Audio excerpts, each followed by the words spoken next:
Moment de féerie pour les uns, pratique à condamner pour les autres.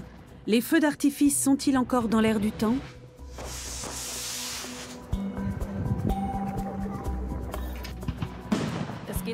C'est quelque chose de joyeux. Au lieu de tout interdire, il faut essayer de trouver des solutions.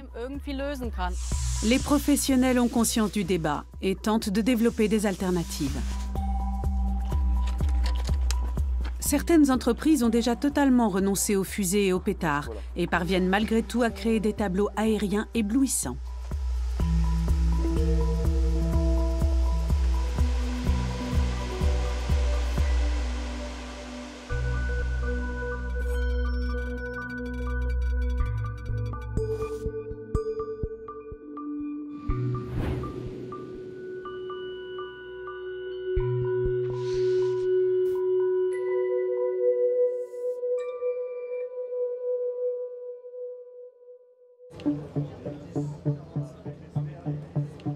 François Nouchet s'apprête à relever un défi de taille.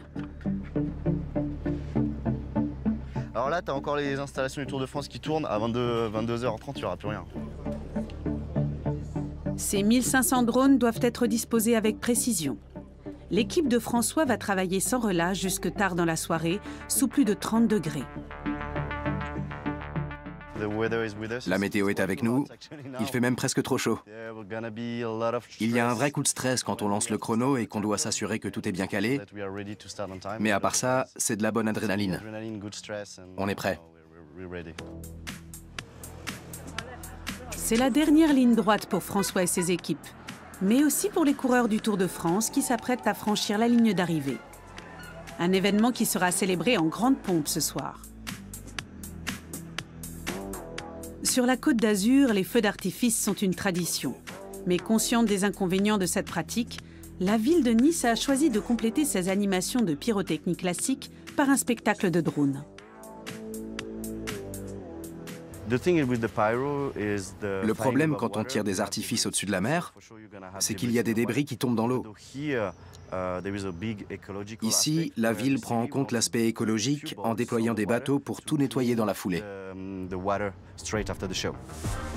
En matière de développement durable, les drones ont une longueur d'avance. Ces engins appelés multicoptères sont beaucoup plus silencieux, 70 à 90 décibels contre 120 pour les feux d'artifice. Ils sont réutilisables, ne produisent pas de déchets et ne risquent pas de provoquer des incendies. Seul ombre au tableau, ils restent encore très chers. L'argument écologique est de plus en plus important lors des événements de ce genre. Nos clients, et en particulier les villes comme Nice, pensent aux nuisances sonores et aux déchets. Ils veulent du changement, et c'est pour ça qu'on est là. François dirige une équipe de 17 personnes. Rien ne doit être laissé au hasard. Chaque aéronef est équipé de sa propre batterie et doit être testé en amont. Les problèmes techniques ne sont pas rares.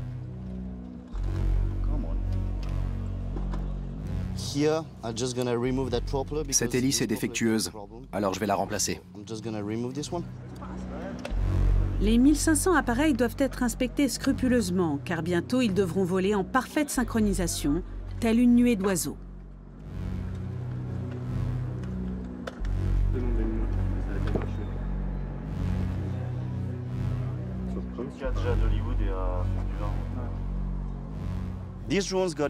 Ces drones sont équipés de GPS qui ont une précision au mètre près.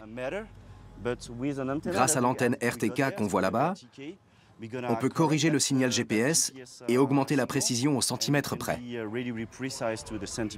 C'est ce qui nous permet de créer des formes dans les airs. Truc bizarre d'affichage, c'est-à-dire, tu vois, moi j'ai un trou. Ouais. Et du coup, quand je sélectionne tout. La tension monte d'un cran lorsque les collègues de François repèrent une nouvelle anomalie, mais impossible de la localiser.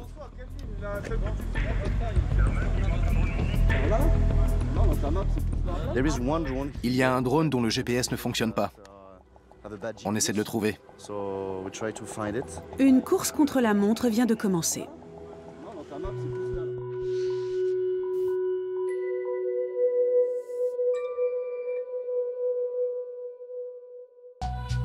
Dans le parc olympique de Munich, un autre spectacle plein de magie se prépare. Cette fois, il s'agit d'un authentique feu d'artifice. Depuis sa plus tendre enfance, Magdalena Ruzan est émerveillée par ces projectiles bariolés qui illuminent le ciel. Ce qui me plaît, c'est le mélange de couleurs et les belles lumières. Je trouve ça époustouflant. D'aussi loin que je me souvienne, ça m'a toujours fait le même effet. La passion de Magdalena pour les feux d'artifice est encore intacte aujourd'hui. Chimiste à la prestigieuse université Ludwig Maximilian de Munich, elle veut que les générations futures puissent continuer à profiter de ce divertissement sans avoir mauvaise conscience. Elle y travaille très concrètement. La scientifique planche sur une formule plus respectueuse de la nature, car chaque feu d'artifice contient des colorants et des charges explosives qui peuvent être nocifs pour la santé et l'environnement.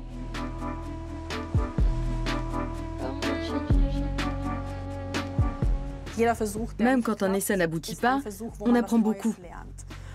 L'objectif, c'est de comprendre la composition chimique des feux d'artifice. La pyrotechnie est une pratique ancestrale qui remonte à la Chine antique. Une légende raconte qu'un moine chinois du nom de Li Tian a inventé la poudre à canon en mélangeant du salpêtre, du charbon de bois et du soufre. Il aurait placé cette préparation explosive dans une tige de bambou qu'il aurait ensuite enflammée. C'est ainsi que le tout premier feu d'artifice de l'histoire aurait été tiré il y a plus de 1000 ans.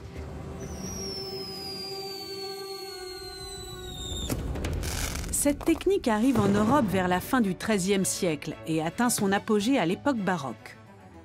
La noblesse l'utilise allègrement pour faire étalage de son pouvoir et de sa majesté dans le ciel.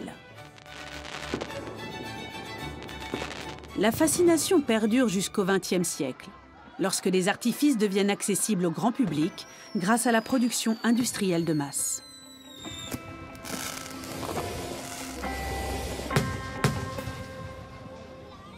Chaque couleur et chaque étincelle sont dues à une substance chimique bien spécifique.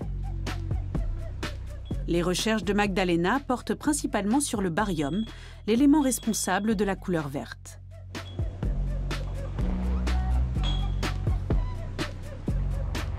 Si des composés de barium sont dispersés dans la nature, ils peuvent nuire aux micro-organismes, mais aussi à notre santé et à celle des animaux.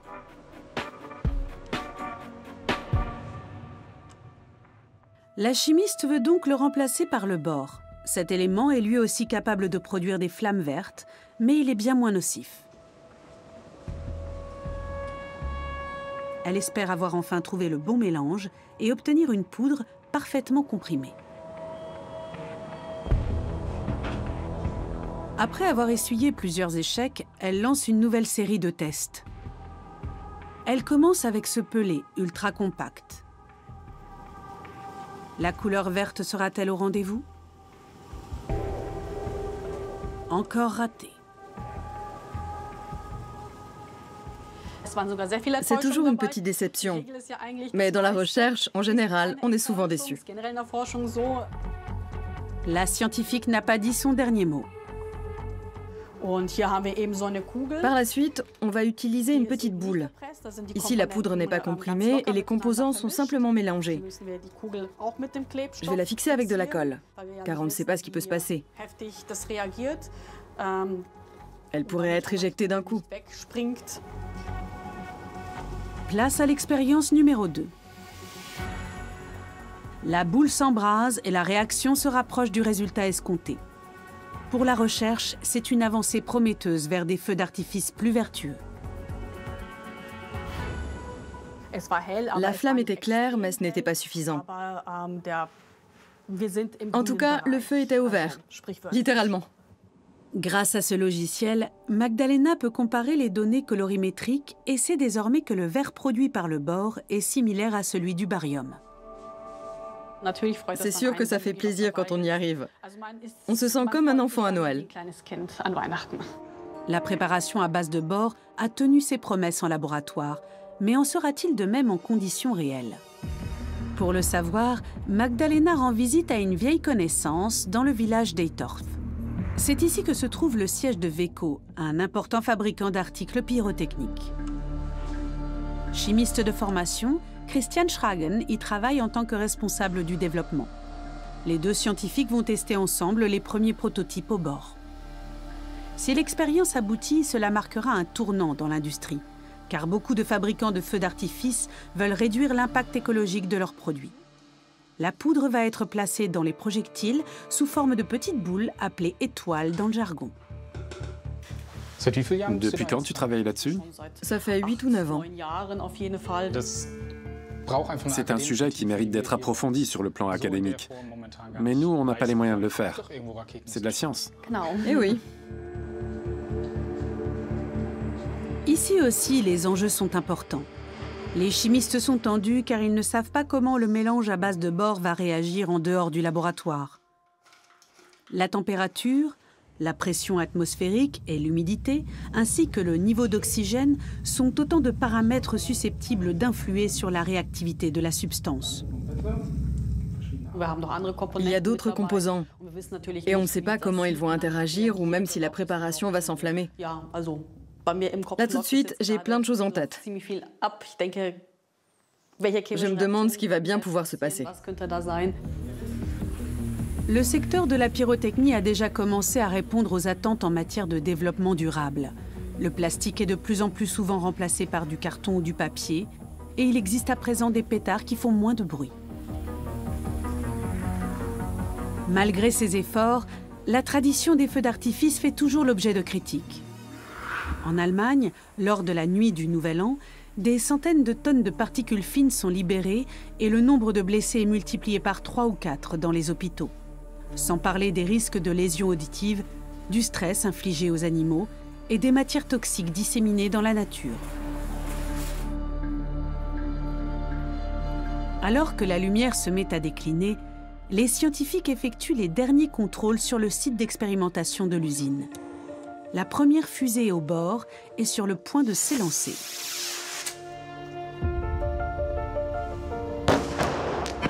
L'essai n'est pas concluant, mais le spectacle est plaisant. C'est une belle pluie dorée. Oui, je me demande si ce n'est pas à cause du fer. Vous n'avez pas utilisé le même que moi. Alors ça a peut-être joué. Bonne question. Oui. Pour gagner du temps, Magdalena et Christian tirent 3 projectiles d'un coup.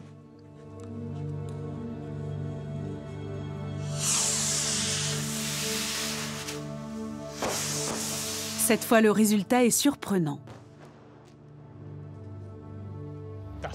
C'était bleu. Oui. C'était bleu.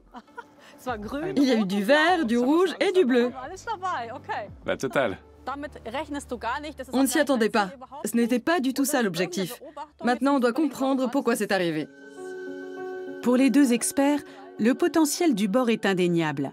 De prochaines analyses permettront d'optimiser la composition du mélange afin que les fabricants d'artifices puissent élaborer des produits moins nocifs et assurer l'avenir des spectacles pyrotechniques.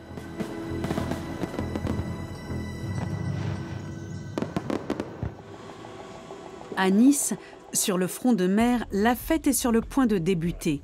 Mais le drone défectueux reste introuvable. On va rallumer un par un et on va attendre. Et malheureusement, on va voir. On veut être sûr que tous les drones sont bien en place avant de voler. Si l'un d'eux est mal positionné, ça va se voir, et il y a aussi un risque de collision. Aussi perdu qu'une aiguille dans une botte de foin, l'appareil défaillant ne peut pas être localisé avec précision. Par chance, il est finalement retrouvé, juste à temps pour le coup d'envoi des festivités. Des milliers de spectateurs attendent déjà sur la plage et le long de la promenade des Anglais.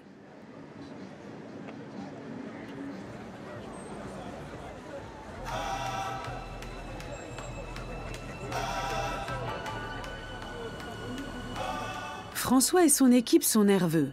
Ce soir, ils veulent prouver qu'un spectacle de drone peut rivaliser avec un feu d'artifice. Tous leurs engins sont désormais parés au décollage. Tout le monde est là? Allez, 1, 2, 3. Camille Beaumont, la directrice générale de l'entreprise Dronizos, est elle aussi sur place. Elle fait un dernier point avec François. Ensemble, ils ont planifié les opérations dans les moindres détails. Il ne reste plus qu'à attendre l'autorisation de décollage de l'aéroport voisin. Oui, bonsoir, François Nouchet, société Dronisos. Je voudrais savoir si c'était bon pour vous pour décoller à 1h. La tour de contrôle a donné son accord. Une flotte de 1500 aéronefs se met en mouvement.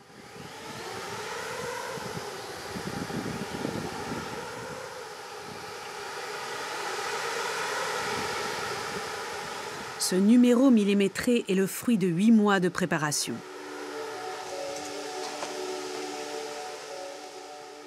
Tout se déroule sans accroc.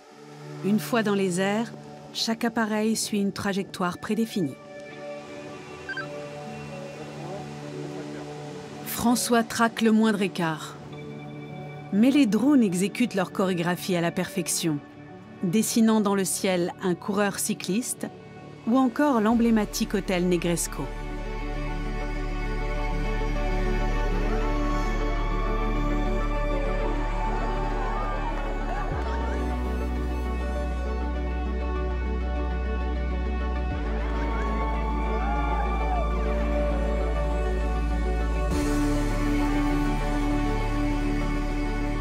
Après 15 minutes de ballet aérien, un feu d'artifice vient tout de même clôturer la soirée.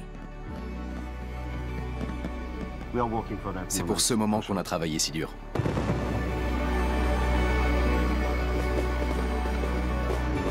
Cette rencontre entre la pyrotechnie traditionnelle et la technologie est un véritable succès.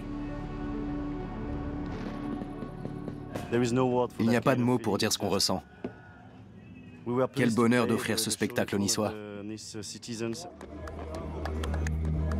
Les équipes de Dronisos le savent. Cette forme de divertissement est un marché en pleine expansion. Pour rester compétitive, l'entreprise va donc devoir inventer de nouvelles histoires. Un concept inédit est déjà dans les tuyaux.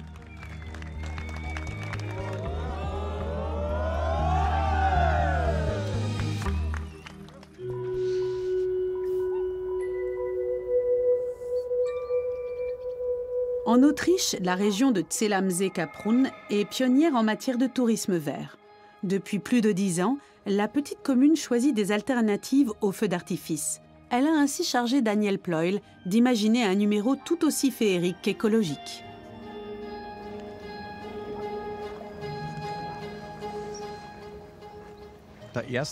J'ai d'abord reçu un appel de la mairie qui m'a expliqué son projet et qui m'a demandé si j'avais des idées.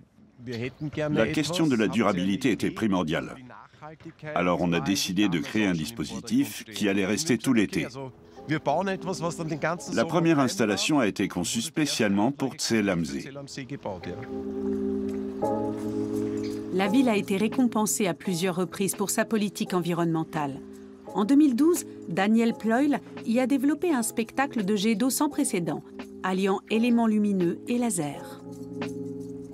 Ce genre d'attraction est très apprécié en Allemagne aussi, car la pyrotechnie classique est de moins en moins acceptée dans l'opinion publique. Seuls 24% des Allemands considèrent encore les feux d'artifice comme incontournables. 39% dénoncent les ravages de cette pratique sur le bien-être animal et 38% s'inquiètent de ses répercussions sur la nature. Enfin, 33% avancent des arguments budgétaires. Pour eux, ces animations coûtent tout simplement trop cher. Le responsable événementiel de Zell-am-See et Daniel Ployle se connaissent bien. Ils se voient régulièrement pour discuter d'éventuels projets ou des points à améliorer. Michael Amon travaille dans le secteur du tourisme depuis plus de 20 ans. Il sait que les exigences ont évolué. Concrètement, la pyrotechnie a perdu du terrain ces 10 dernières années et elle va être de moins en moins autorisée. Un show aquatique comme le nôtre procure les mêmes émotions qu'un feu d'artifice et il est beaucoup plus durable.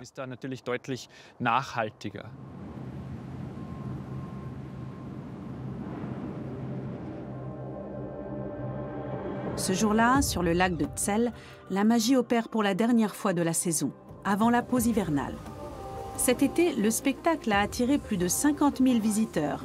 Soir après soir, chacun de ces jets d'eau s'élève à 40 mètres de haut, avec un débit de plus de 1000 litres par minute.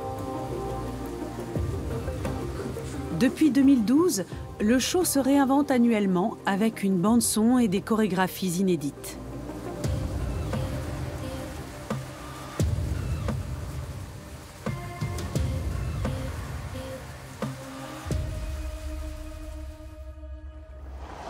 La journée s'annonce chargée pour Daniel Pluyl. La plateforme qui se trouve au milieu du lac s'apprête à accueillir les illuminations hivernales. C'est un endroit magnifique. Ce lac et son paysage sont absolument grandioses.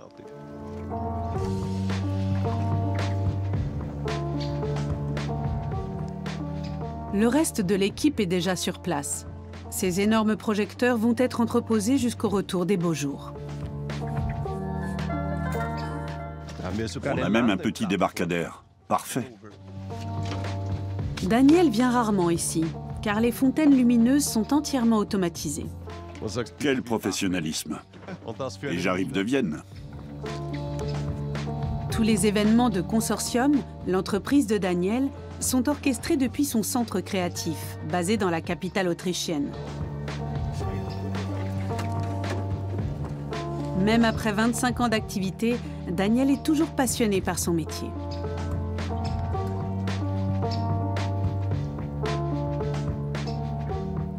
Lors de la conception de son spectacle de jet d'eau, Zell-am-See avait à cœur de prendre en compte le respect de l'environnement.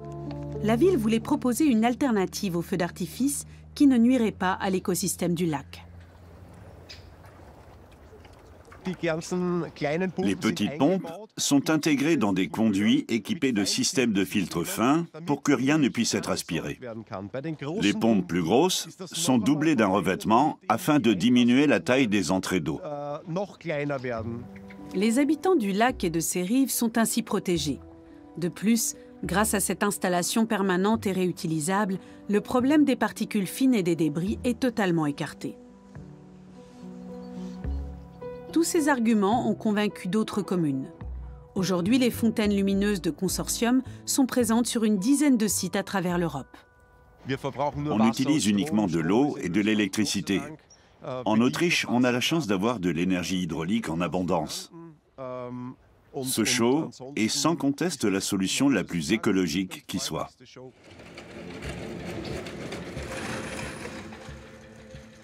Le nouveau décor est prêt à être posé. La plateforme est rentabilisée même pendant la saison hivernale. Car Zell-am-See attire les touristes tout au long de l'année. On a beaucoup réfléchi à ce qu'il fallait faire, en concertation avec la municipalité et l'Office du tourisme. On voulait quelque chose d'épuré et de très paisible. Il n'y a pas de mouvement ni de lumière clignotante multicolore, juste du blanc et des étoiles. C'est tout.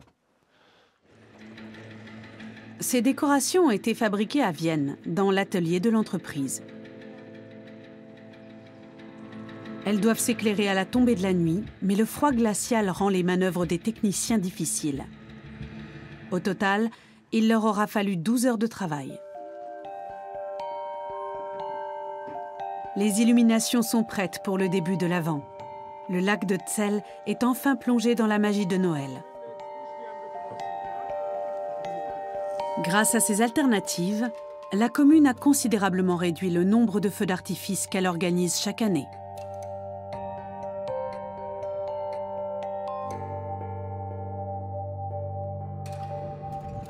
Sur le terrain de test de Dronisos, dans les environs de Bordeaux, François Nouchet et son équipe se préparent pour leur prochain événement. Ce soir-là, ils vont livrer une performance exceptionnelle devant des invités triés sur le volet.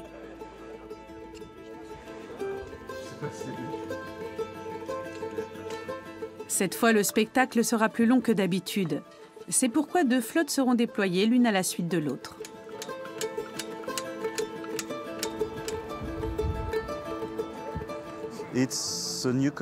C'est un nouveau concept. Le problème, c'est que la durée d'autonomie des batteries est d'environ 15 minutes. Si le show dure plus longtemps, il faut envoyer une autre flotte pour prendre le relais. Ça veut dire qu'on doit gérer un décollage pendant que d'autres drones sont en vol. Alors il va falloir redoubler de vigilance. Tous les projets de Dronizos sont développés au siège de l'entreprise à Bordeaux.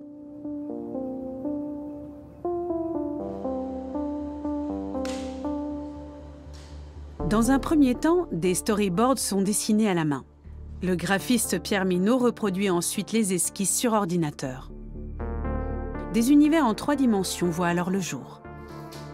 Le plus intéressant, ce sont les dynamiques au moment des transitions et le côté organique de cette nuée de drones. Chaque mouvement est répété encore et encore, comme avant une pièce de théâtre. Lors de la première, tout devra être parfait, car les concepteurs ont choisi de s'attaquer à un monument de la littérature française.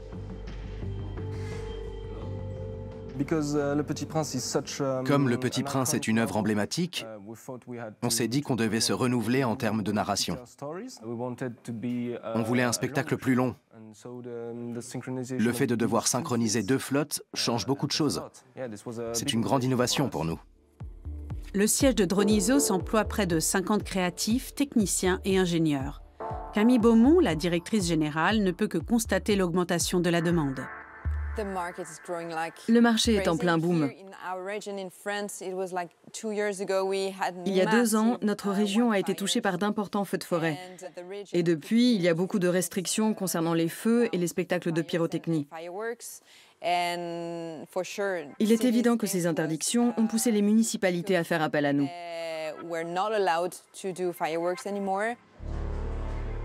C'est ici que les 6000 engins de l'entreprise sont entretenus et remis en état en cas de défaillance technique.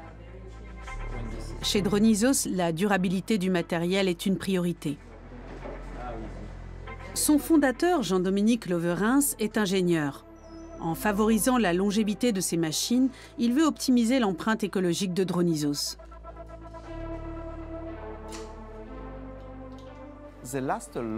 Leur durée de vie est presque infinie, parce que notre laboratoire nous permet de les entretenir et de remplacer n'importe quelle pièce.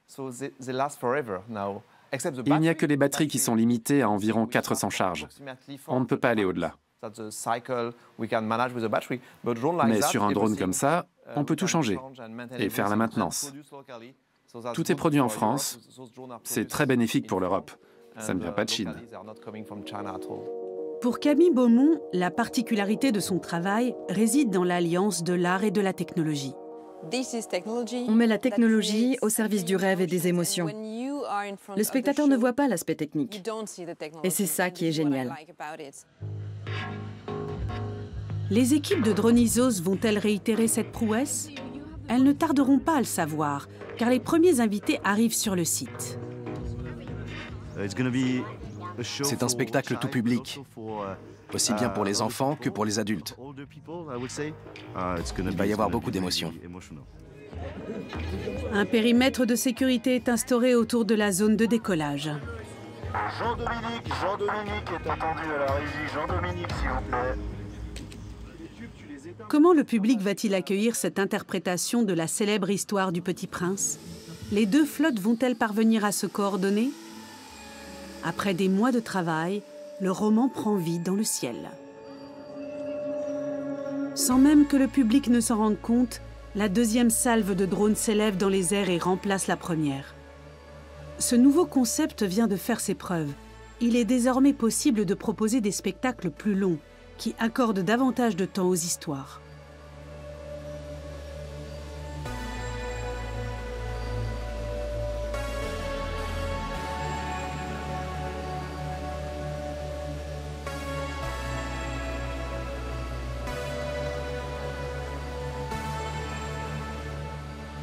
Cette première est une réussite.